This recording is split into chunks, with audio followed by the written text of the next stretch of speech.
Strategy Battle Gamers, so another GBHL YouTube channel video. You're here with your channel host GBHL James with a special guest for this week's Speak Friend Question. I know that you guys have been a bit disappointed just having me on my own lately, so just for the banter we decided to bring along Cool Steve. No pressure. Right. No pressure at all.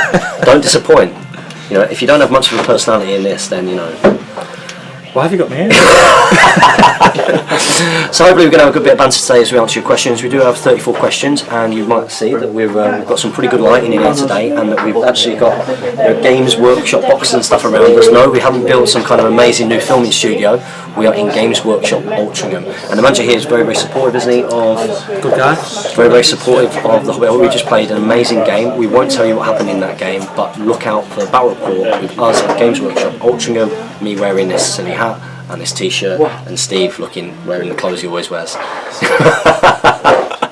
So we are going to crack on with this, and I'll tell you what, you know, your boyfriend Jay, he's done this before, and we let him read the question first, so do you want to give it a go? Yeah, I'll read it, yeah. Okay, we're doing this off the phone. Remember when we do this off the phone? What happens when we do this off the phone? You watch Speak Friend Question, don't you? Yeah, yeah. What happens when we read it off the phone? Yeah, I don't know. What happens? Not all of the questions come up, so if we miss your question out, sorry, just make sure you ask next week. Okay, so first up we've got Dave Egan. Dave Egan, he says, hi James and Jamie, can you add myself... Can you add myself, Gary Dial and Luke O'Reilly to the list for Desolation of Stockport, please? Of course we will. Well, we're definitely coming. We will do when you pay, that's the key thing. We booked our flights and I booked a stay at Britannia. We've got the payment for the tickets. Even if we don't manage to pay beforehand, can you still add us to the list, please, and we'll pay when we arrive? Is that a possibility? We can't take payment on the day, so we can't take cash on the day, and the reason for that is that before the tournament we get allocated a certain number of spaces, effectively tables, and that's why we have to take a non-refundable deposit from each of your tickets, because we have to tell Darren, who owns the gaming centre, we have to tell him exactly how many people are going there, and they buy in that much food for lunch, so you will have to pay before you come, and when you pay then we can add you to the list. So to do that you can either use PayPal, and it's islandwargaming@gmail.com, and it's £30. If that doesn't work for you, because a few people have had a few problems, if it doesn't work for you, then if you go onto the events pack, which is on Facebook, there are all of our bank details there, so how to pay. So I look forward to seeing you there, lads. These guys are coming over from Ireland. You know these guys, don't you? Yeah, I do, yeah. There's a little bit at the end, he just says, I'm not able to make the bank transfer with the information you gave. Well, obviously he's just answered that. Okay. Blah, blah, blah. And also it just says, cheers and happy strategy battle gaming, lads. Okay. With the bank details again, contact me again, because you should be able to do bank transfer. Yeah, we could just go in the bank. If you get the details from me, just go in the bank and do it. Yeah, just go in the bank and do that. Okay, so next up we've got Camille Demansky. Yeah. We like Camille. We do. Yeah. Look forward to catching up with him in the next tournament. Yeah, he's a good guy. He's a good guy to have a drink with. I like it when he brings King Goblin. King Goblin. Okay, so hi guys, or should I say hi James? No, it's hi James and Steve. Come on, Camille. Cool Steve. To be fair, they weren't sure that you were going to be here today. I missed the deadline last week, but now I hope I'm on time. No questions today, only advice. James, you can tell Jane that you received Smaug as a donation from the community for a future bat rep. Good luck to me on Sunday, and as always, we won't say you'll never walk alone in here. We're in Manchester. This is United territory, and we're both United fans. It's not like me and Jamie. He's a Liverpool fan, Jamie. The thing is, if I say this, right, okay, what would happen if I said to Jane that the community gave me Smaug? She'd know you're lying for a start. She'd know I was lying. Yeah. And she would find a way to find out. She'd probably trawl through the channel as much as it would pain her. She would go through and then she'd suddenly see all these things that I say. Yeah, they have those special power women, they know when you're lying. And sometimes even when you're telling the truth, they think you're lying. Basically, they just think you're lying all the time. Did you get yourself Smoke? Yeah. And have you seen that it is back in stock? Yes. It's back in stock. Now, I do like, you got yours from the same source as me. We both got our smells from Awkward Battles in Huddersfield. It's a good guy, JT, isn't he? Very good guy, yeah. Really, really good guy. Big supporter of his Hobbit hobby. And he's the only place that I've seen which does a discount on Smaug and does an especially good discount on other things if you buy Smaug through him. So before that sells out again, contact JT of Awkward Battles Huddersfield. He's got a Facebook page, got a website, all that, and get in touch and tell him that you want Smaug before they sell out. Okay, so next up we've got David Whittaker. David says, glad the stag do was a success. Yeah, it was really good, Steve. Thanks very much for coming. Work commitments, what can I say? You were invited? Yeah, I was invited, yeah. You were invited? Pay for this hobby somehow, but you didn't come. the Smaug, don't I? To be fair, that's a good trade-off. Go to a stag do. Do you know what? It was awesome. It was absolutely awesome. We'll go Galway. Yeah, anyway. we'll go again. We'll do something. Who wants to come Galway? It was amazing. Andy, do you want to come Galway? I'll be there. Have you been? It's awesome. A lot of Irish people. It's good. We made it before we went. He said, do you know what? He said, do you know what I'm looking forward to most? He said, I'm really looking forward to going to that Irish pub. What, every pub in Galway?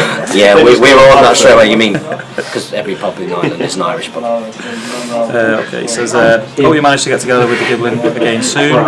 Something better. He is missed. That's why I'm filling a gap. We do miss him. We do miss him. Some of us not spaced hobbiters are coming to the end of a 9-week Battle Companies campaign. I'm getting thoroughly smashed as Minas Tirith for the most part, but it's been great fun. We'll probably be starting a new campaign soon with brand new companies. Just wondered, what battle company would you use, and if you were to do another series? Would you use, or if you were to do another series? Have you given battle companies a go? I haven't. I'm keen to though. Yeah, it's just a lot going on at this end with the campaign that we're sort of doing and starting up a league now. But yeah, we'll get the league going. Steve, come on, a good little sort of hive of activity in Manchester. I think someone says an ambassador of the hobby. Ambassador of the hobby. I like that. Maybe we should send you a badge from the channel or something. GBHL badge on one side of my t-shirt and Ambassador Steve on the other. You're one of those people that collects badges. That's got to come out, I'm afraid. Amateur. Okay. So we've got 19th mark, F91. So, hey guys, is there an order in which players state which heroic strikes they're making? This is actually coming up more and more recently. E.g., does the person with priority go first? I ask because I think that some of the situations with decision to call one or not can change depending on whether your opponent calls one. Thanks guys, happy strategy battle gaming. It's not set in stone. It's not set in stone. But yeah, there are situations where you'll only call something somebody else does. But if you're going to call something anyway, you'll call it regardless of whether someone says they can, and you can react. And the fact that you can react means that it's not that important. It's not. I mean, as you get to know the game more, me personally, I think people, and this isn't a bad thing, but the word I'm going to use sounds bad, but it's not. But people do become more beardy and want to win, so they'll try and get the best advantage they can over each other. If someone turned around to me and said, if it was your priority and you've lost the opportunity to score, alright, I would tell them to do one. Yeah, because it doesn't say that anywhere. An easy way to solve it would be, if you're being a bit cagey with each other, is to say, right, write down on a bit of paper what you're going to do and reveal it at the same time. It shouldn't come to that. Do you know what, if someone said to me, let's write it down on a bit of paper, I'd be like, why? Because if you're going to call it, then I'm obviously going to counter, and I'm not going to call anything unless you do something. So it's because it's a reactive thing, I don't actually think it matters that much. But somebody might be able to give me an example below where this is, where it does matter. Okay, and if you can, put it below. But every single argument I've seen so far is like, don't get me wrong, I've not been playing the game for years and years and years and years, but in the last couple of years that has never been an issue for me. You know, now in game somebody might turn around and go, are you going to call in heroics? And I might say, it's your priority, or I might go, yeah, actually I'm going to do this, because if you're going to do it anyway, sometimes the answer might be, yeah, I am, if you do that. So you're not going to miss your chance to do it. If you say, well, I'm going to do it with him, and they go, alright, well, I'm going to do it with him, and you see that another opportunity arises with another hero, you can still then say...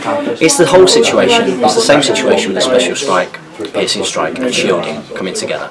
For me, that's an obvious thing without even you going, you know, if someone turns around and says, I'm going to shield because they want to win the fight, they're not bothered about wounding, they want to stay, and they're doing that against an axe wielding model, then they know that the axe wielding model is going to piercing strike.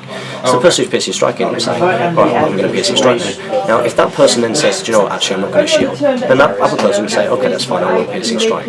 And that's it. It doesn't go any further than that. It doesn't go any further. So it's the same kind of idea. You know, who says what first? Well, yeah, but you know, you were going to piercing strike. You wouldn't piercing strike if I hadn't said shield. No, you're absolutely right. I wouldn't have done. It's just that simple. Don't be that guy who makes an issue out of it. Don't be the guy that makes an issue. Absolutely right. Okay, next up we've got Lonely Cube 1.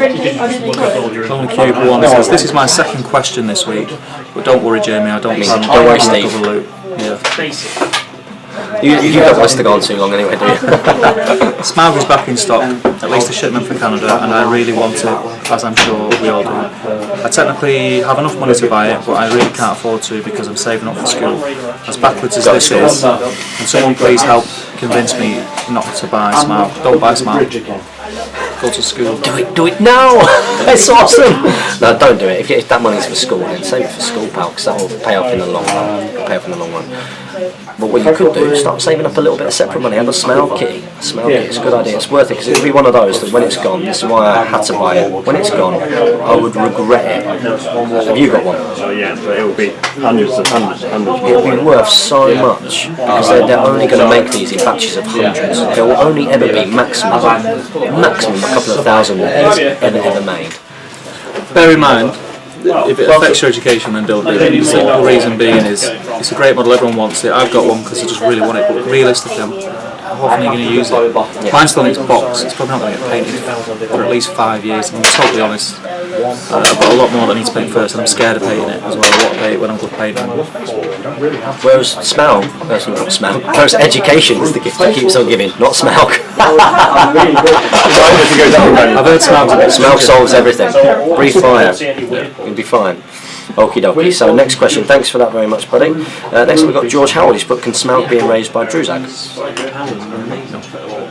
Can only enrage beasts, and those beasts are listed, aren't they? It's spiders, bats, and wargs, and that's it, as far as I know. I don't think it says it can enrage a dragon. I've never heard of an enraged dragon. It's not beasts as in every beast, it's just wargs, spiders, and bats. I can see why he might be confused, because like beast could, in an out of game context, you know, it could be anything. It could be like your dwellers and stuff like that. It does say it, but it says in brackets next to each model, it'll tell you the classification of the model. So it'll say warg, orc, or monster, or monstrous cavalry, or whatever. You know, it says those things. Spider. So it's very, very clear what you can do. Okay, so next up, I'll do this next one as well. We've got Lonely Cube One. But thanks, James. Here's my question for this week: why are Elven cloaks and warriors so expensive? Other than Woses, it seems like every warrior model pays 5 points for the cloak or a similar ability. Is there ever a circumstance where, for example, it would be worth putting Elven cloaks on Wood Elf warriors rather than just taking about 50% more units? I certainly see how the cloaks could be useful, especially for models with bows themselves, but 5 points on a warrior seems like much too much for me, especially on something like a Morgul Stalker. Also, is it just me, or are there more models that count as wearing an Elven cloak than there are actually wearing one? Just a random observation. I always thought it'd make more sense to have a stealth rule or something, and have the Elven cloaks give you that rule. Yeah, it'd probably make more sense. I've never noticed that there are more, but they're probably right. I've not noticed. I think I'd have to go through it. I've got no idea. You guys can do that for me. I'll never do that. I think the Elven cloaks are worth the points. Do you? On a warrior? For the simple reason being that only if you're coming up against someone like Arnold, it might be bow heavy. If you're not coming up against a force that's bow heavy, then no, they're not worth it. But if you're coming up against a force which has got a warband of bowmen, which he wants to use to sit back and shoot, and then bowmen each cost, as an example, 8 points each, but your Elven cloaks have only cost 5 points each. You're cancelling out that warband to an extent, I think. At the same time, how many competitors? So a really good example of this would be which force would benefit most from being able to take that option, and which builds do you see competitively? And you would say that the old Wood Elves, because the old Wood Elves have the choice to buy them. But how often do you see in the old Wood Elf lists? Like obviously you see them on Legolas and stuff, because the hero, he's very, very important. You want to put him, he'd be at the back. But I've never seen a competitive Wood Elf list buy loads of Elven cloaks because they'll rather have those extra numbers. 5 points, I see what you mean. 5 points is very expensive for that. I think if it was 2 points, then that would still give the quandary for people, because it's still 2 points can still make a model expensive, but 5 points can make something too expensive. And a really good example of this is looking at New Mirkwood Rangers. New Mirkwood Rangers are costed to have that Elven cloak included.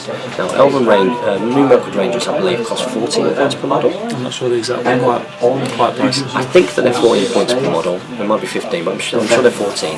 So let's minus 5 points off of them. Okay, they would be 9 points for what they are. You know, for their shooting and mobile on his speak friendly question. Jamie. It's Jamie. Shit. Ask him where you are. Well, I was supporting a meeting today with speak friendly question. That's work. So yeah, like if you said to people with the Mirkwood Rangers, would you rather have them at 9 points with no Elven cloak, or would you rather have them at 14 points with an Elven cloak? I think that most people would say that they would rather pay 9 points per model. I think if they were 11 points with an Elven cloak, however, it might be a little bit more like 11 points is still an elite troop, 14 points massively affects how many of them you can take. It does, but you do see a lot of players that take them. I think I wasn't saying that that's what I would do with the Elven cloak. I would have them as, I think that for what it does, it's not a bad price. Obviously, it's cheap ones. I agree to disagree. What do you think? Steve thinks yes. I think no. I don't think that personally it's that worth it for 5 points. I think 2 points would probably be about right costing for troops, because I never see any competitive Wood Elf players actually taking them. How annoying would it be against everyone with Elven cloaks? Very annoying. But then it still makes a troop from 9 points to 11, and that's a big difference when you start adding it up over warbands and warbands. It makes a big difference. So next up we've got Sci-Fi Engel. Wow, James, your granddad seems like quite the vital fellow. It's because he had a hypoglycemic attack while we were in Galway. So hoping that you both can make it this week, how would both of you go about making a pure 1,000 points Rohan force? So no allies, pure Rohan. Would you consider Hamer and the like over captains? What would you do?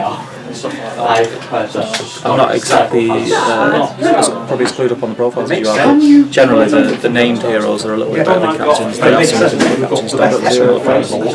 Yeah, I wouldn't take Rohan captains. Fight 4 for them is just not good enough. You know, especially when most of your heroes are. Most of your heroes are only 5/5 anyway. You need that 5/5. That 5/5 makes a big difference when it comes to doing those sort of heroic combats against troops. You know, making sure that you're winning fights against troops. Now the way that I look at it, at 1,000 points, when I did my last 1,000 points, I pretty much had almost 3 full warbands, a mixture of Westworld Red Shield, Sons of Ale, and stuff like that. And of course, the first hero that you play now is Oaken Brown. The next one is Knight of the Pelennor. The next one is Aegon. I took Gandalf the White on Shadowfax, but of course he would be an ally. I did say that what I would probably do is take him out, not include magic, not with how I was using it at the time anyway. Take that 245 points out. My next go-to hero after that would probably be, even though it's not fluffy, go for Ale. Ale Advanced is probably the next best one. And then maybe you think of getting Gambling in, because with his banner, he would be the next one. And then you'd look at your Theoden or your Theodred as the ones after that. So that's what I would say would be the ranking. So not the captains, but probably not Hammer either. He's not the best one. Any of the named over captains all day long. Gambling, I mentioned that to you yesterday. Just let me do front see how it works. So next up we've got William Farquhar. So he's put, hi guys, good to hear that you had a great time in Galway, Jay. Yeah, I had a great time, Steve. I had a really good time. It's a shame you couldn't make it. Or Jay, or Jamie. What kind of friends are these? Hope your granddad's doing well. Yeah, he's really good. So he's fine the next day. It's amazing how quickly you recover once after canning you and putting blood, putting sugar back in. It's amazing. It went from fitting to being normal in like no time. But I do love unnamed heroes. So here is an unnamed hero question. What do you think is the best and or most interesting unnamed hero profile? Thanks to James' Speak Friend question 62 part 2. I didn't miss out after all. I consider my loop unbroken, thank God. Yes, so make sure if you watch Speak Friend question 62 that you do watch my bonus part and finish it before you start. Okay, so the most interesting unnamed hero model. So I guess things like Spider Queen could count for that. She's a named hero. She's a named hero because she's going to take unnamed hero. Is that what? So would you count in Shades? Is Shade a hero or is it? Yeah, Shade's an unnamed. That's an interesting one. It's a very unique rule. -1 to the fight to the dice. It's a very interesting one. I've never used that many, but I'm quite limited as to what I have used. Mainly Gondor before now. The Dweller. Dweller and Dark's also. Is he a hero? You said he's not a hero. Unnamed hero. I like, they're not the most interesting, but I think really good ones are, I do like the Rivendell Knight captains, very good. Captain Numenor, Horse and Lance and stuff, it's pretty good. King of Men's. King of Men's good. King of Men's good. It's slightly overpriced though. Horse and Lance. Yes. Pretty good. Because you're getting that 5/5 and a land. You pretty much extra point on mine in it. 5/5. Right, I think Extra what point we will. done? Extra point will. Extra point will. So there are some good ones out there. In terms of the most interesting, not particularly sure. But thank you very much for your question, buddy. Okay, so next up we've got Pandemonium 1337. He's got, hi guys, first question for me. Since Tom Bombadil and Goldberry no longer have the rule that they cannot be used in scenarios that do not take place in the Barrow Downs or in the Old Forest, they could now technically be used in a points match game now. Is this considered unfair, banned in tournaments, since Tom Bombadil and Goldberry cannot be killed and have the most overpowered spell in the game, refreshing song or whatever it's called? It's absolutely fine. It's absolutely fine. I've been to lots of tournaments and seen Tom Bombadil and Goldberry. But the issue is, they're quite a lot of points for what they are. They can't really affect the actual outcome of scenarios. So what you learn when you actually go to a lot of tournaments, when you play the game regularly, and you actually play the scenarios, you go to tournaments, is that it's about trying to win the scenario a lot of the time.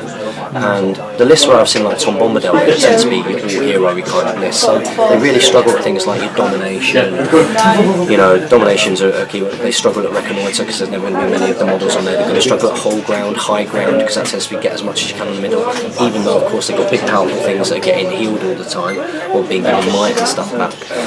So they're not overpowered in any kind of way. And there's nothing. I've not seen anybody frown upon. I believe Tom Bombadil used to be banned. Yeah, I heard things that they were banned. I've never played against them or as them. I'm not that good at tournaments. Yeah, I've never played against it, but I have seen it. I believe that somebody who attends the tournaments quite a lot. We should have let me roll I this. forget his name. Oh no. That'll probably come back to me at some point to explain the question. But Godolphin brings Treebeard, Tom Bombadil, and something else. And he does okay, but he'll never really win the tournament because he's not winning the scenario. So that's the important thing. Okay, so next up we've got Will Wright. Will Wright says, hi guys, first off, you're both doing a brilliant job on Moria and Angmar. Well done, Steve. You watching that? You watching the? Yeah, it's good. They're my favourite videos. The Sorcerous review videos. Yeah, they're definitely. Blah blah blah. Where are we? Interesting to see what your favourite videos are. The battle report's obviously the most popular, most watched. But what's your favourite kind of format? What do you like most? Learn a lot from these videos that they do about the different factions, even the ones that you don't play. You can learn about things. Yeah, so even Encounters opponents that you didn't know that they could do certain things, and that's why I watch.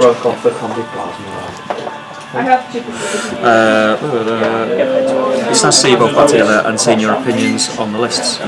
My question for this week is, would it be alright to add some Moria allies to my Angmar force at higher points games? I already own a dragon and cave drake. It would be great to be able to use them, or would this be looked down upon by other tournament goers? As ever, keep up brilliant work and have a good week. That would not be looked down upon at all. Moria and Angmar, same source, but if you want to get them in, just make sure that the troops are led by the appropriate heroes and stuff. So Just played it. yeah, you just used. Obviously, don't say the outcome. But you used Moria and Angmar. No, you've got. Okay. He might be, but you've also allied in Unnamed or Mordor. Yeah, Mordor. So mine's worse than his. And people don't frown upon tournaments, and I don't think anything you're doing there is particularly filthy. If you're putting a dragon in or a cave drake or something, it's absolutely fine. Just make sure that the appropriate troops are led by a hero from the same list. That's the key thing. Okay, so next up we've got Wang11. He's put, hi guys, sorry I have another question. Let's see if we can answer your first one here. Don't worry, it's a quick one. My question is, can I include different races in army, for example, dwarves and men? Thanks. Same answer to before. As long as it's led by a hero from the right side. When you play this game, it's in warbands. The warband leader must be from the same list. So, for example, the Captain of Gondor can lead the Warriors of Gondor, Warriors of Minas Tirith, and then the Captain of Rohan leads the Rohan Dwarf Captain leads the Dwarves, for example. Okay, I'll answer another one. We've got Chris Lee. He's put, oh man, I think I asked the same question 2 weeks ago in a row without realising. Sorry about that. It's absolutely fine. At least you're asking questions. My question this week is, what are the main pros and cons of both Isengard and Mordor? Isengard is good at range, both strength 4 and defense 6. Mordor has some all-round heroes and quite elite troops. I can't think of any cons for these armies, but sometimes I think they are overpowered. So the strengths and weaknesses of Mordor and Isengard. There's quite a lot actually for Mordor, especially. But your strengths and weaknesses, so Isengard's pretty straightforward, isn't it? Isengard that's been in trouble straight away coming down. So with Isengard, they're very good. They're very legal. They're relatively expensive per troop. They're very good. They've got good strength, good defence, good fight value. Is he? I've not answered this one. We're both very smart. They've got good fight value. They're quite tough to kill. They've got reasonable courage. They've got good leaks to attack models. They've got some good kind of unnamed heroes. Some good unnamed heroes. They've also got the Fury. They've got some good named heroes. They've got some reasonable named heroes. But I think what they're lacking a little bit is that sort of 90 to 110 point really sort of good mid-level option. So they're quite good at low points cost. They're very good at high points cost when you can start to include Sauron's awesome, especially when you bring with Grima. Nasty combination. So at low points cost and at high points cost, very, very good. At middle points cost, gets a little bit tougher because they'll probably be outnumbered and heroes are effectively captains, either named ones that have got a bit of extra might but lower defence, or lower might and the extra defence, effectively. So I think that's where their weakness is kind of in those mid-points levels, but they're very versatile. Hard to kill. Tough to take down, really good, and they've got lots of good options. Mordor, we could be here all day talking about Mordor because there are so many different types of build that you can do with a Mordor list. There will be strengths of some of them, will be weaknesses of others. So you can go for your Horde kind of builds, you go for your elite builds, you can go for your really powerful hero builds, you go for your weaker heroes and spam builds. Best list to get into for a mix. So make sure you keep an eye out for our Mordor source book review week because that might be the next one after this, maybe after my name.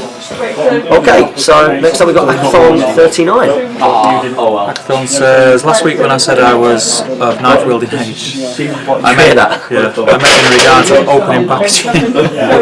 I think Killing people. I'm sure you understand Hackathon, how that sounds when you go, I'm going to be of knife wielding age. I meant in regards to opening packaging that you guys always refer to in your unboxing. Sorry for the confusion. So my first question would be, do you think Smaug is overpointed? Yes, 700 points is alright, I suppose to say, but I think that he'll still always nearly win. He'll nearly always win. So what should he be pointed at? And at the same question for the Balrog and King Elisar with Okay, so we'll start off with Smaug. He's definitely not overpointed. The way that Jamie says it is very, very good. He says, the thing is, you put Smaug on the table, I think Damien says this, you put Smaug on the table and you put 700 points of a normal army, so normal warriors and mixture of heroes and things like that, something which isn't designed to take on Smaug. Smaug at 700 points is very capable of not just taking out 700 points of army, but maybe even taking out more. He could probably take down 1,000 points if played right. Flying around, breathing fire. Breathing fire could take out at least 50 points a turn. It's a free one each go, isn't it? You know what I mean? So I think he's actually pretty fairly pointed actually. 700 points. So it could maybe be more. Yeah, I was going to say he could get away with being a little bit. It could be more. It could be 750, 800, I think, and you wouldn't go, is he worth it, is he not worth it? Let's face it, you're either going to take Smaug or you're not going to take Smaug. I think you'll see people take Smaug and nothing else to even 1,000 points and see how they get on. And just go, not 300 points, don't need it. You know what I mean? Because if anything, the other things will make your army weaker. Upping your break points and all that kind of stuff. Giving away VPs. Okay, so who else did you say? King Elisar and Balrog. Okay, so the Balrog, the issue with the Balrog is the lack of might. Also from a lore point of view, he should be able to cast spells, he's the opposite to the Astari, isn't he? So that's what the Balrog is. Whereas in the old game, he's basically just a big, hard to kill, killy monster. That's basically what he becomes. He needs might, he needs fate. Jamie thinks it could be less than half the points that he is. I don't think that's right. I think that he would need to be more like 250, 300 points from Rise at the moment. Yeah, I think the problem with him is he's that the Balrog's been there from when SBG first started. Yeah, the very start. Fellowship of the Ring, and when that was out, he was awesome compared to. He was like Smaug is now compared to. The problem is because the game's evolved, different profiles and different builds have come in. He doesn't even play, whether that would run or not, or it be down to the community to do it, which would be a good idea. But yeah, no one's going to use him otherwise. No, people bring the Balrog for fun. It's tough to kill, really hard to take down. I've never played against it, I have to say, but I hope It would be fun to play. Yeah, I think it'd be quite fun.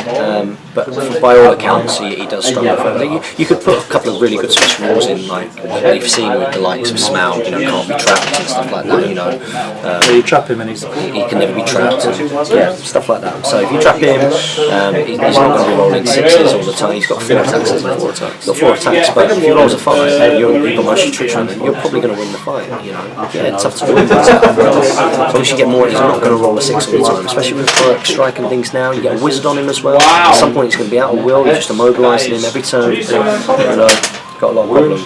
So. In terms of King Alessa, the reason why King Alessa isn't worth it is because he has to take Anduril, and Anduril is very expensive. It's 75 points. If you were going to take Strider, you would never ever pay the 75 points. Because what you've got to look at it is, okay, always win number 3+. That's all well and good. Okay. The 75 points. I mean, Azog always wins on a 2+ against him. 3+ or something like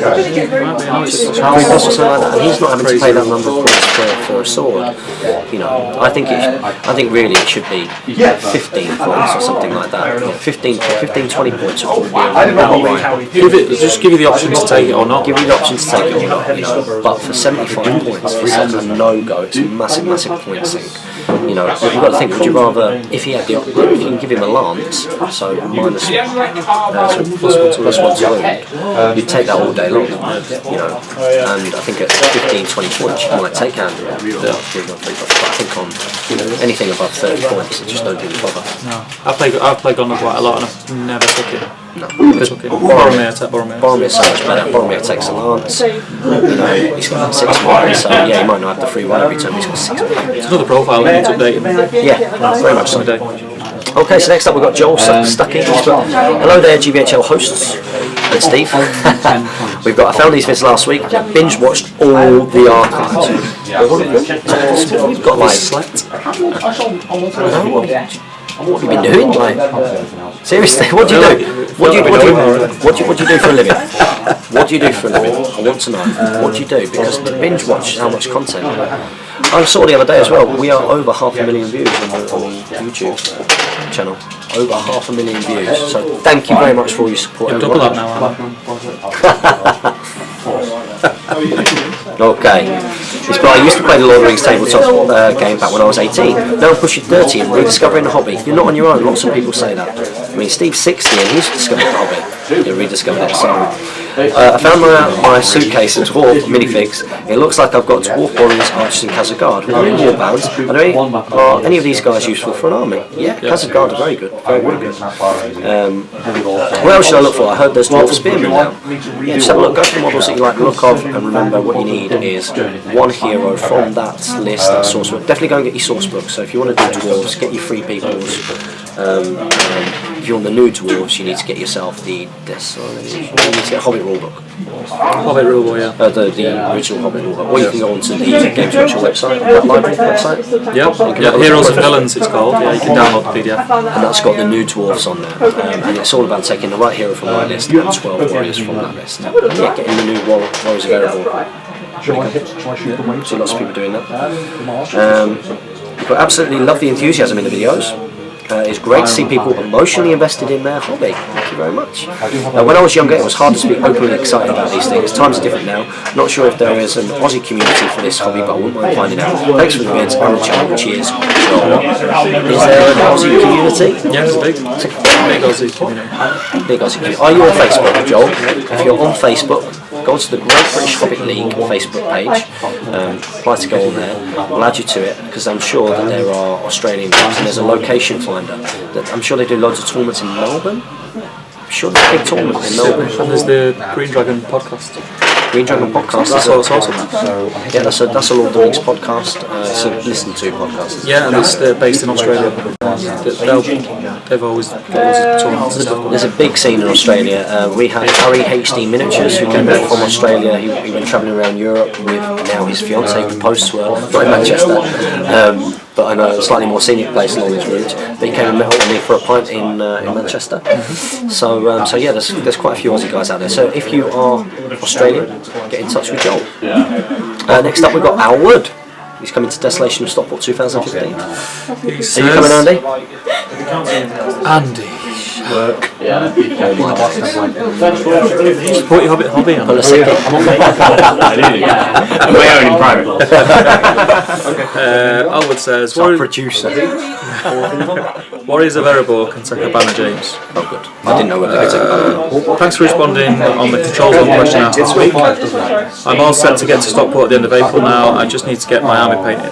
So lots of listening to you and Jamie rambling on. Well, to be fair, Jamie doesn't ramble. I don't ramble. No, I'm the rambler. 12-7, so that is... My one question this week, but in two parts, is: can you direct Sorcerous Blast at monsters and still send them flying D6? And would a monster, say a troll, be knocked prone by a figure that was Sorcerous Blasted, i.e. a goblin, into it? I hope you're feeling better, James. Jamie, I may see you at Easter, as I will be hopefully will be taking the kids to Legoland in Manchester. But no doubt you'll be rushed off your feet. Cheers, Carl. Well, let Jamie know you go. I mean, he's busy at Easter, obviously it's a crazy time. But I'll tell you what, it would please Jamie so much if you went in and go, hang on a minute, you're GBHL Jamie, and you just pretending to see him in there. Like, didn't you get recognised the other day? Yeah, I was at Noel Gallagher gig. You're at Noel Gallagher gig. And was it Will? Will from Bradford, did you recognise you? Huddersfield came up, yeah. What did he say to you? He took me by surprise. I was a little bit tipsy. He just said, "Are you Steve?" And I looked at him. It depends who you are. And he said, "GBH." And I went, "Oh yeah." Well, that's cool. That's cool. I get it all the time. Every single day of my life. Every day of my life. Okay, so Sorcerous Blast, what was his question? His question is asking, can you Sorcerous Blast monsters and still send them D6? Or is there a strength limit? Is it strength 6 thing? You can Sorcerous Blast a monster, but if a blasted model hits an obstacle or a model that has strength 6 or above, the blasted models immediately. So yeah, you can Sorcerous Blast a monster. And would a monster say be knocked prone if as for example a goblin was Sorcerous Blasted into it, but I think they just stop at it, don't they? If it's strength 6 or above, so if your monster is strength 5, I'm not sure if there are any strength 5 monsters. Dweller strength 5 monster? Yeah. Okay, so the Dweller would be knocked over by Sorcerous Blast. Okay, so there you go. We've got the rule books and everything handy this week. It's very rare. Usually just try and blag these. We've got standards to keep, you know what I mean? So we've got Johnny Graham Beggs. He's put, thanks for another great speak-friendly question. Thank you very much, pal. But managed to get Goblin King painted while watching this. My questions for this week are: have you played Lord of the Rings: The War in the North video game? If so, what did you think of it? Yeah. No, I haven't played it. Jamie's played it. I think I've played it. Have you? I think so. Is that the one with the talking eagle? You've not played it. If it's the one with the talking, where you talk to that, you actually speak. The eagles speak back to you. It's a bit childlike, then yeah. It's alright. I've not played it, so I'm afraid I can't comment. But I know that Jamie's played it, and I think he thought it was an alright game. I think he thought that the fluff was a bit like not quite there, but I think that's War in the North or the new one. I think it might be the new one. Shadow Mordor. Shadow of the Mordor is the one that he's definitely played and wasn't sure on the fluff. But I think he's played War in the North. I wasn't keen on that. He's also put, have you ever been to Northern Ireland? If not, would you ever come here? I would certainly go to Northern Ireland. I've never been. I'm ex-army. I've been. It's good now. You've got a lot of family in Ireland, haven't you? Yeah, from Southern Ireland though, but I went to Belfast. I stayed in Belfast because Belfast meant to be really good. My brother-in-law, he was in the army, he was stationed there, and I stayed. You carry on reading out the question because the battery pack. What's she called? 666. Looking everything over here. So because this is going to die any second. If it dies, then it will not come back on. This is now danger plugging in. I'll read this question while he's plugging in. So are you listening, James? Are you getting off? Yeah. Good to see you. Good to see you. We'll catch up soon and get a game. Could have got games. Sorry about that, the battery died, but we have managed to get it on in time, which is lucky. So it was Northern Ireland question. Yeah. Have you ever been to Northern Ireland? If not, would you ever come here? Yes, I'd come again. I just got back into the hobby after a few weeks ago. I've started playing old models and buying new models. I'm starting to get back into the game itself, and I found an old Return of the King rulebook in my attic. I was wondering if the rules still apply since it's an old book, or should I buy the new Hobbit rulebook? Buy the new Hobbit rulebook. How's it going, buddy? You alright? It's Mr. Davies. Good to see you, pal. You okay? Good to see you. We've got a replacement producer now. We've got a replacement producer because Mr. Sharp's gone. Definitely buy the new Hobbit rulebook. Yeah, you can still use that now to play, but there's rules been added and a few things have been changed. You want to get the Hobbit rulebook and you want to get your army source book. Check out our how to play video, so beginners pattern. Check that out and that'll tell you everything you need to get started with the game these days. Okay, so next up we've got Sackpot Taylors, but hi guys, my question for this week is, if Morgoth returned, which 5 people would you choose to fight him in all of Middle-earth? I chose Galadriel, Celebrimbor, left me alive, Celebrimbor, Glorfindel, Fëanor and Gil-galad. Thanks guys. That's good, I agree.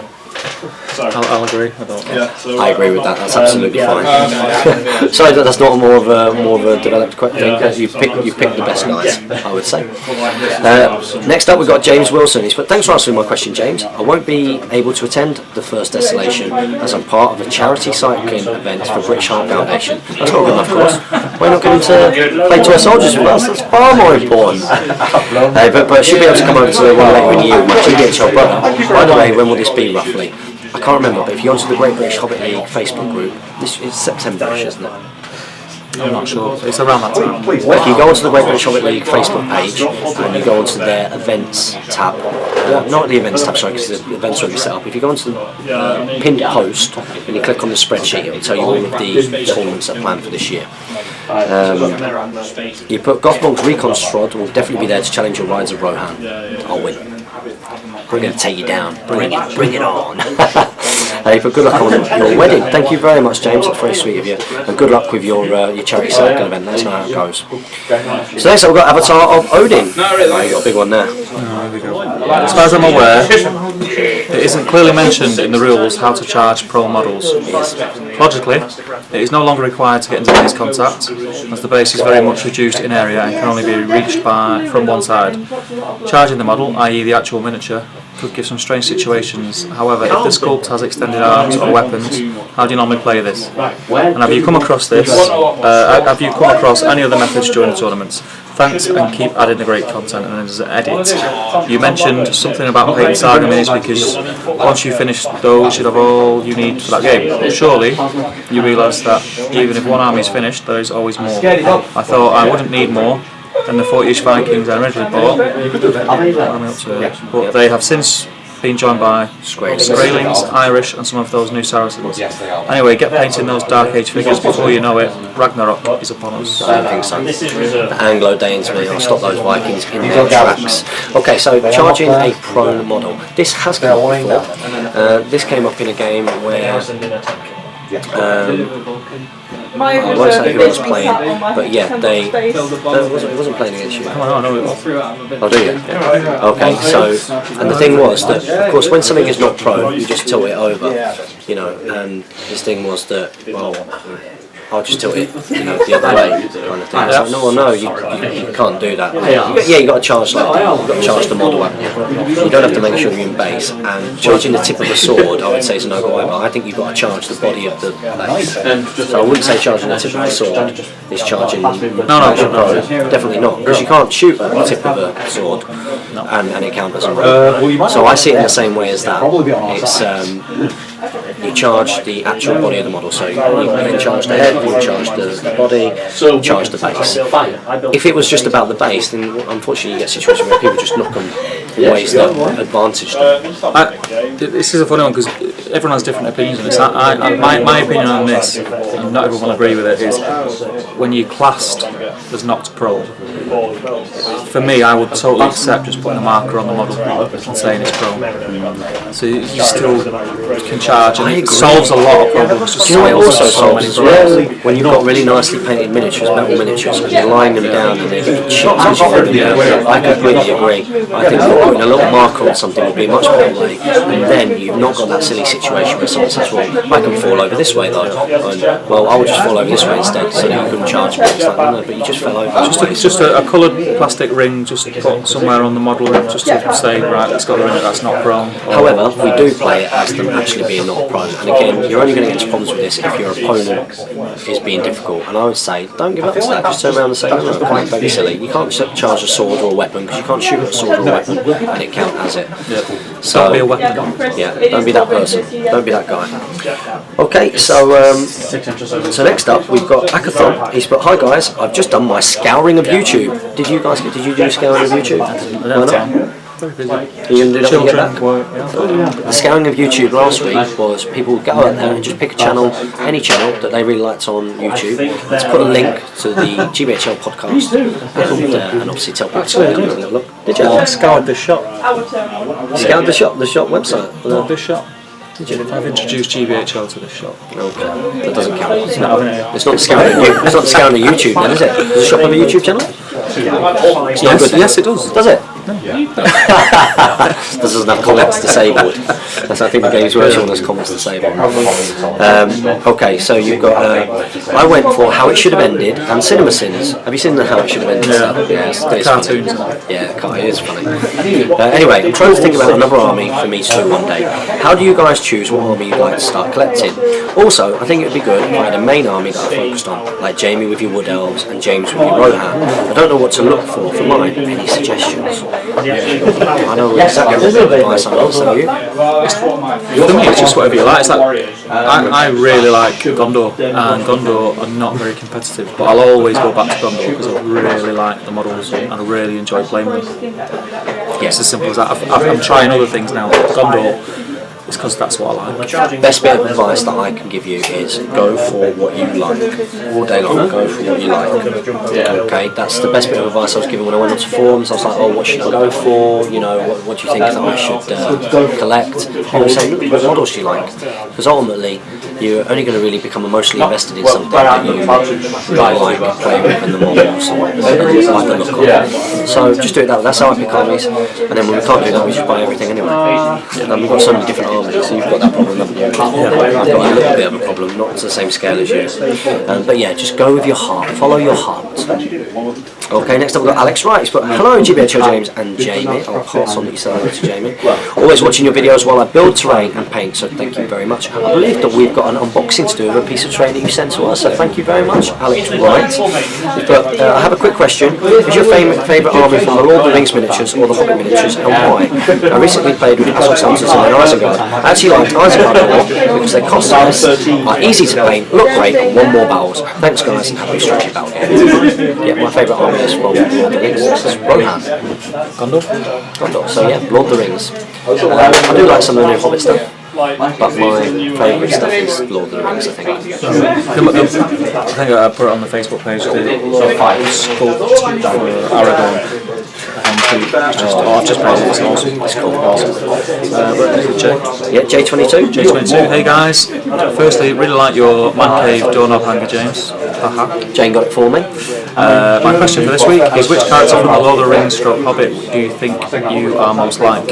Whose personality matches yours, or even looks? For this week's scouring, I have scoured the mini wargaming channel. We do vids for 40k, but there will be 40k players who play the Hobbit as a second game, but don't talk about it.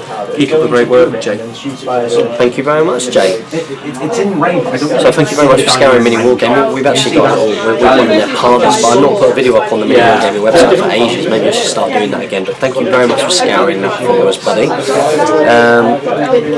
What do you think? What character do you think I'm like? It's hard to answer for yourself. It's hard. I was thinking like Shagrat. I'd say that. No, I wouldn't say Shagrat. Gollum. I've got a bit too much meat on me to be Gollum. I like a giggle and I like a feed. I'd say I'm like a Hobbit or something. Yeah, I'd say that. Yeah. I like a party, like a Proudfoot. Proudfoot. You want the Proudfoots? Huh? Yeah. I'm surprised. An orc, yeah, shrugging your own back there. Huh? I think it's a hard thing to answer for yourself. I think Jamie, people have said like a wild man. Of course, I like to sort of see myself as a rogue and stuff like that. Yeah, got the blonde hair, tall, blonde beard, yeah, got a bit of rogue going on. Likes to ride horses. Have you ever ridden a horse? Yes. How many times? Once. Me too. I was very young. It was in Ireland. It's cool. I'd do it again. I did it. The horse was definitely. The horse made me feel like I was really, really good at what I was doing, but it clearly was just going through the motions. It was doing its job. And I did the jumps and everything. I was scared. They're bigger than you think. Yeah. When you get up close and personal to it, and when you sit on it, they're massive. Have you ever been to the races? Have you ever been to jump racing? Okay, so when I was about 15, 16, I worked for a catering company in South. We used to get up at 4 in the morning, go to like events and wash pots and pans. You know, I thought I was loaded because I was £5 an hour, but you're working like 12 hours. And when you're 16, you're like, whoa, I'm loaded. And we used to do like some of the events and we go to Cheltenham. Have you seen the fences that they jump over? They're huge. The fences these horses jump over are absolutely huge. And that's not even like the Grand National. It's really scary, you know what I mean? So horses are a lot bigger than what you think. No, I think it's really hard to know for yourself. What do you think, guys? If you were going to put me and Jamie, and maybe even Steve and some of the other characters that you've seen here, if you were going to say what race we were or what we were from, what characters we were, what would you say? I'd be interested to hear what you guys think. Okay, so next up we've got DC Hobbit League. So this is another Hobbit strategy battle game channel, and that is going to bring me to this week's The Scouring on YouTube. I do the whisper, leading of YouTube. That's right, this is this week's The Scouring of YouTube, and this is a very special scouring because very, very recently, I guess we could say that they're fans of ours. I really like this channel. good guys. Their videos are very good. So it's DC Hobbit League. I'll put a link in the description below, which go onto the video that I put there, and I want to give them a little bit of support because, of course, it's great if there are guys getting out there and making some quality Hobbit videos. It's nice to see another channel making really good quality videos and that are really different as well. So there's some really interesting ways of thinking about things on there. So well done to those guys. And this is this week's The Scouring of YouTube. I want all of our strategy battle games to get on there and support and subscribe. DC Hobbit League. He's put, hello James, another excellent episode of Speak for the Question. Keep inspiring others to do what you do. We can definitely say that you have inspired us. And it's really nice to hear that. It's really good to hear. We linked your videos on our channel to help your scouring of YouTube. We are happy to join the fun. Thank you very much. And as a result, you have been scoured yourself.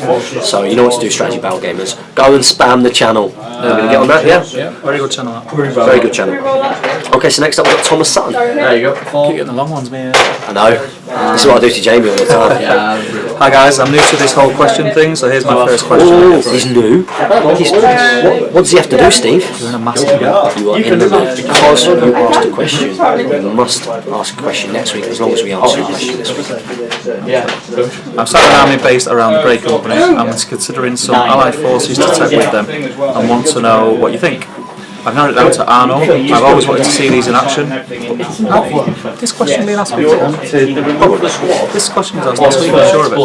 I've narrowed it down to Arno. I've always wanted to see these guys in action, but the heroes are hard to get hold of nowadays and are, in my opinion, a very nice looking army when painted. The other choice was to ally some clansmen of Lambadon, for the plain and simple fact that the minis look amazing and not many people that I've seen still use them. Very nice models. My question is, which of these would you choose to ally, or would you suggest something else? Sub question would be to ask what heroes would be beneficial for the Grey Company to take, both competitively and uncompetitively. Of course, following the fact would be a dream, hard to get though. Keep up the good work with this channel, and of course support your Hobbit. Now I'm stuck in the loop. You are stuck in a loop. Glad that's become a thing. So, great company. Well, from a theme point of view, Elven and Mordor is not too bad an idea. However, it depends which kind of way you're going. If you want great company to be the predominant army, effectively you want a shooting army. So really you want to ally with a shooting army. So I would say that you either want to ally with Elves, or you want to ally with Rohan and go for your basically use the bow limit. So you go for your Riders of Rohan or Westfall Red Shields, or even go for Rivendell Knights, things again that abuse the bow limit, where you've got 100% bow limit and you don't have to obviously put troops in there. If you have a predominantly great company, that would be what do you reckon? Yeah, Elves was the first thing that sprang to mind, but Rohan's a good shout because it was a bit of a funny army to play. It's not the best fun you're going to have playing the game. So adding some cav in there will give you something to play with whilst you just stood up back shooting. And of course you get more shooting, you get more bows. So my thing would be, at least if you align things so that 100% of your army can fire bows, and that's great. So I'd say Rohan, go for the Westfall Red Shields, you've got that move to shoot, and then also you've got a little bit of punch on the counter attack, because people have got to move towards you then, because you've got a lot of bow fire, or even things like new Merkwood Arrows, and some higher fight value. As you're shooting, because they've got Elven close, they're not going to be able to target you. So just things that have got 100% bows. Rivendell Knights, things like that would be great.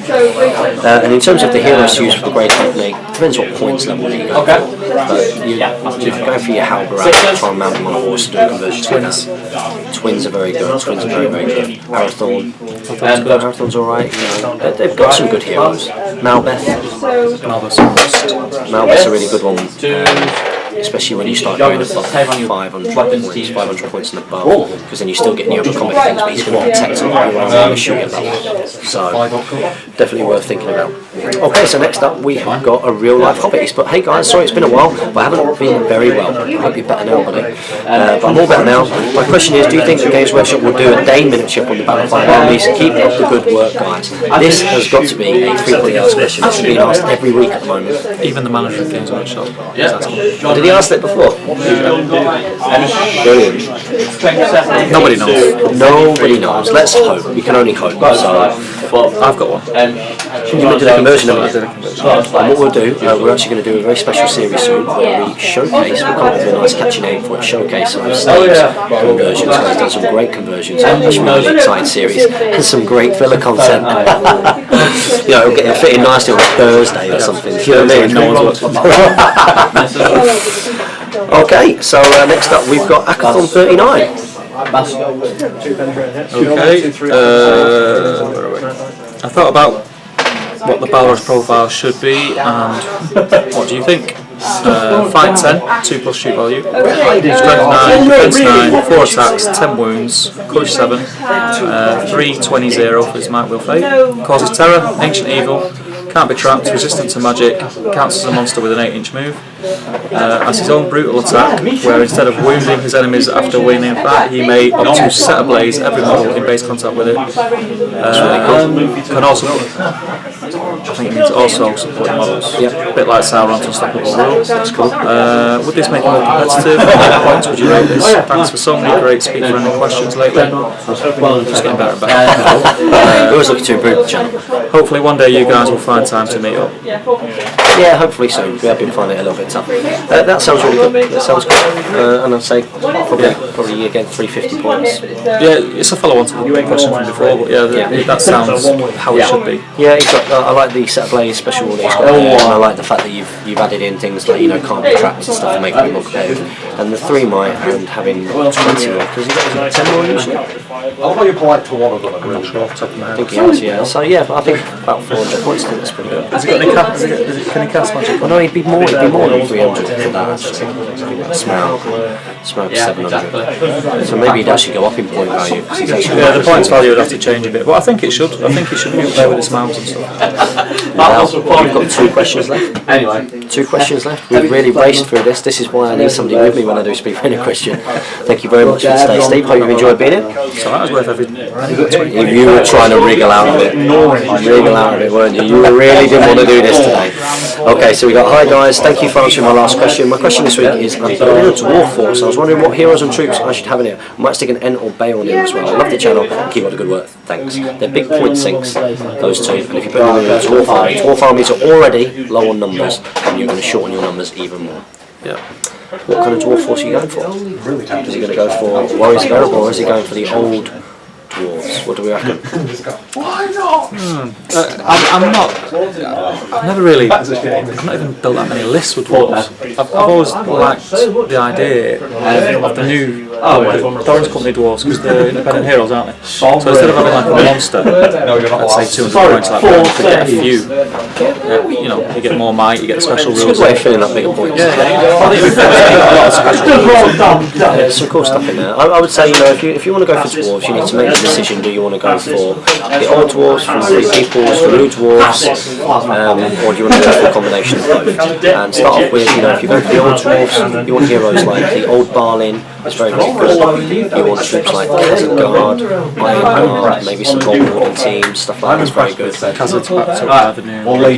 Yeah, a lot of people do that. So a lot of people do like old Balin with Khazad, Balin on Pony with new Warriors of Erebor with shield and spear supporting them. That's a very common thing to see. So make a decision of what kind of dwarves you want to do, and then when you've decided, come back to us and let us know. So that leaves us with our final question. You started it. Would you like to finish it? It's Harry Taylor. Harry Taylor says, what would you say would be a good starting point for a hunter orc army, all mounted preferably?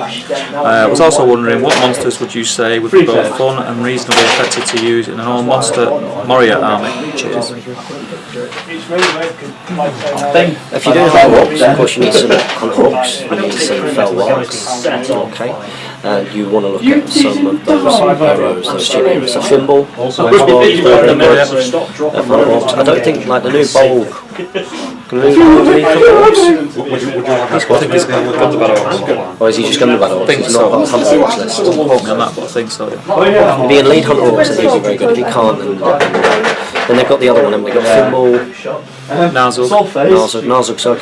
So those are the two I think that you need to start with. You get Thimble, Narzug, and get 2 Warbands. Narzug's good. So that would be the best place to start with that. Let's convert Narzug to there's no mounted Narzugs. There's an option for a while, but you have to convert. So if you want to convert, make sure you contact Steve, and Steve can then give you some advice. It's in the pipeline to do. Really? There you go. That doesn't surprise me. Okay, and he also put, he was also wondering what monsters you'd say both fun and reasonably effective to use in the Monster Mario army. Cheers. Well, I've said a few builds in Monster Mario armies. 2 dragons together, or a dragon. Looking at things like a couple of cave drakes works quite well. When people do the all cave troll army. For a bit of fun, you know. Druzag with spiders. Dwellers. Charles Sims does a dweller list quite well. So there are some really good different builds. Watching the Water is very, very good. That's one model I've not got. I do want it. I prefer. I don't actually like them. I prefer if somebody did one where it's the face coming out of the water. Have you seen that? And then, yeah, that's really, really, really good. So yeah, there are lots of different kinds of monster builds. And what I recommend that you do is you go and check out our Moria and Angmar week, because of course we talk about it then.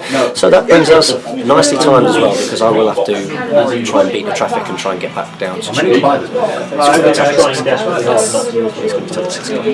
I've got to go and do my class. Are you staying here and having a game? I'm having a game with Matt, yeah. Do you want me to come back and pick you up and take you home after? You alright dropping me off, Matt? Yeah, Matt said it's absolutely fine. So I'm going to get off and get some class now. So it's been a lovely time. Thank you so much, Steve, for coming and being part of this today. Great battle report. Looking forward to it. We probably won't have time to film the conversion. But we can get together and do that.